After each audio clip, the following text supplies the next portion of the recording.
ಹಾಸನದಲ್ಲಿ ಯುವತಿಯೊಬ್ಬಳ ಅನುಮಾನಾಸ್ಪದವಾಗಿ ಸಾವಾಗಿದೆ. ಮನೆಯಲ್ಲಿ ನೇಣು ಬಿಗಿದ ಸ್ಥಿತಿಯಲ್ಲಿ ಆಕೆಯ ಶವ ಪತ್ತೆಯಾಗಿದೆ.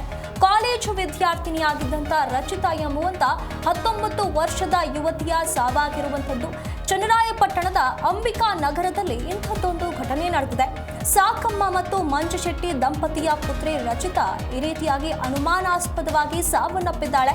ನವೀನ್ ಎಂಬಾತನನ್ನ ರಚಿತಾ ಪ್ರೀತಿಸ್ತಾ ಇದ್ಲು ಅನ್ನುವಂಥ ಮಾಹಿತಿ ಲಭ್ಯವಾಗಿರುವಂಥದ್ದು. ಆದರೆ ಇಲ್ಲಿ ನವೀನ್ ಪ್ರೀತಿ ವಿಚಾರವನ್ನ ತಾಯಿಗೆ ಕೂಡ ರಚಿತಾ ತಿಳಿಸಿದ್ಲು. ಆಕೆಯ ಮದುವೆ ಕೂಡ ಮಾಡಿಸೋದಾಗಿ ಸಾಕಮ್ಮ ಅವರು ಒಪ್ಪಿಗೆಯನ್ನ ಸೂಚಿಸಿದ್ರು. ಆದರೆ ಇಲ್ಲಿ ನವೀನ್ ರಚಿತಾಳಿಗೆ ಕಿರುಕುಳವನ್ನ ನೀಡಿ ಕೊಲೆ ಮಾಡಿದ್ದಾನೆ ಅಂತ ಹೇಳಿ ಯುವತಿಯ ಪೋಷಕರು ಆರೋಪವನ್ನ ಮಾಡ್ತಿದ್ದಾರೆ. ಸ್ಥಳಕ್ಕೆ ನಗರ ಪೊಲೀಸರು ಭೇಟಿ ನೀಡಿ ಪರಿಶೀಲನೆಯನ್ನ ನಡೆಸ್ತಾ ಇದ್ದಾರೆ.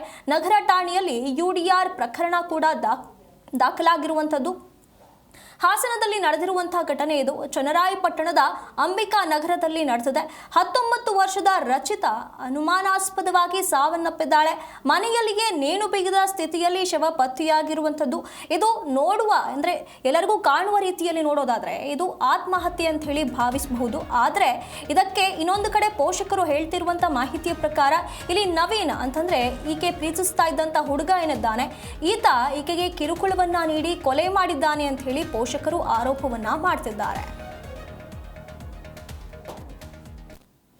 ಅವನು ಬರೋನು ಇಬ್ರು 1.5 ವರ್ಷದಿಂದ ಲವ್ ಮಾಡ್ತಾ ಇದ್ರು. ನನಗೂ ಹೇಳಿದ್ರು, ಅವಳು ಹೇಳಿದ್ಲು, ಅಮ್ಮ ನಾನು ಇವ್ನ ಇಷ್ಟಪಟ್ಟಿದ್ದೀನಿ. ಅವನು ಆಂಟಿ ನೀನು ಹೆಂಗೇನು ಮೋಸ ಮಾಡಲ್ಲ, ನಾನು ಮದುವೆ ಆಯ್ತೀನಿ, ನಾನು ಇದು ಮಾಡ್ತೀನಿ ಅಂತಲೂ ಒಪ್ಕೊಂಡಿದ್ದ. ಸರಿ ಆಯಿತು ಅಂತ ಸುಮ್ಮನಿದ್ದು. ಯಾವಾಗಲೂ ಬರೋದು, ಜಗಳ ಆಡೋದು, ಇದು ಮಾಡೋದು ಮಾಡ್ಕೊಂಡಿದ್ರು. ಇವತ್ತು ಬಂದಿರೋದು ನಾನು ನೋಡಿಲ್ಲ. ಮೊನ್ನೆ ಈಗ ಒಂದು 4-5 ದಿವಸದಲ್ಲೂ ಸಖತ್ತಾಗಿ ಜಗಳ ಆಡೋರು. ಜಗಳ ಆಡಿ ಅಮ್ಮ ಹಿಂಗೈತೆ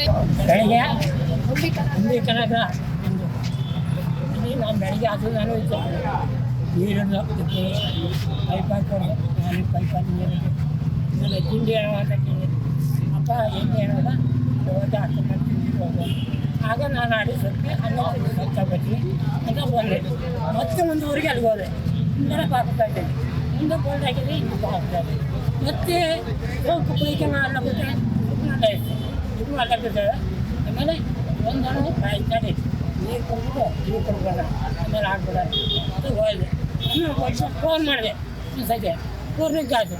ಪೂರ್ಣ ಜೀವನ ಆದಮೇಲೆ ಅಲ್ಲೇ ಐತೆ. ಆಮೇಲೆ ರೂಮಲ್ಲಿ ಬಂದು